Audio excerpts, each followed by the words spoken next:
বটগাছ থেকে বার হচ্ছে জল। অবিশ্বাস্য হলেও এমনই চাঞ্চল্যকর চিত্র উঠে এলো কোচবিহার জেলার তুফানগঞ্জ নাটাবাড়ি নতুন বাজার এলাকায়।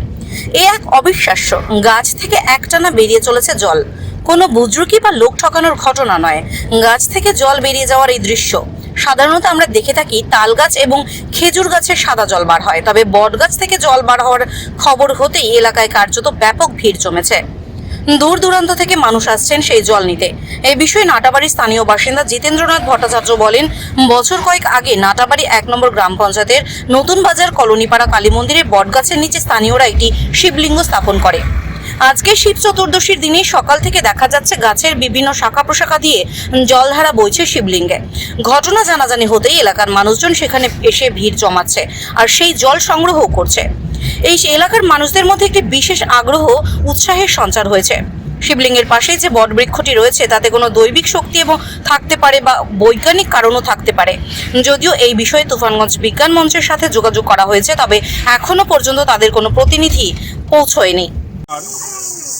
নাটাবাড়ি 1 নং গ্রাম পঞ্চায়েতের অধীন নতুন বাজার সংলগ্ন কলোনিপাড়া কালী মন্দিরে কয়েক বছর যাবৎ এখানে একটি শিবলিঙ্গ প্রতিষ্ঠা করা হয়েছে।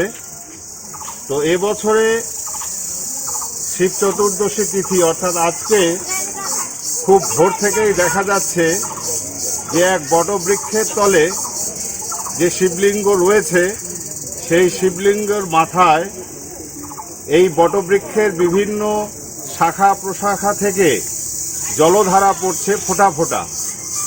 এতে এই এলাকায় একটি বিশেষ মানুষের মধ্যে উৎসাহ ও আগ্রহের সঞ্চার হয়েছে যে এই শিবলিঙ্গের পাশে অবস্থিত যে বটবৃক্ষ এ কোনো দৈবিক ঘটনা হতে পারে।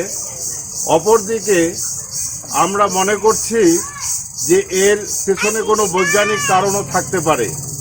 এখনও আমরা সঠিক সিদ্ধান্তে আসতে পারিনি। তুফানগঞ্জ বিজ্ঞান মঞ্চের সঙ্গে আমরা যোগাযোগ করেছি, কিন্তু তাদের কোনো প্রতিনিধি এখনও এ পর্যন্ত আসেনি। তো আমরা এ পর্যন্ত দেখছি যে জলধারা সকাল থেকে এখনও পড়েই যাচ্ছে এবং ভক্তবৃন্দের মধ্যে একটি আবেগের সঞ্চার হয়েছে। প্রচুর ভক্তবৃন্দ এখানে সমাগত হয়েছে। বিষয়টি এখন আমরা আরও গভীরভাবে পর্যবেক্ষণ করছি যে এর পেছনে কোনো বৈজ্ঞানিক কারণ আছে কি না সত্যি সত্যি বাবা মহাদেবের কৃপায় বাবা মহাদেবের এই শিবলিঙ্গের উপর জলধারা পড়ছে কিনা। নমস্কার, আমার নাম জিতেন্দ্রনাথ ভট্টাচার্য, নাটাবাড়ি থেকে।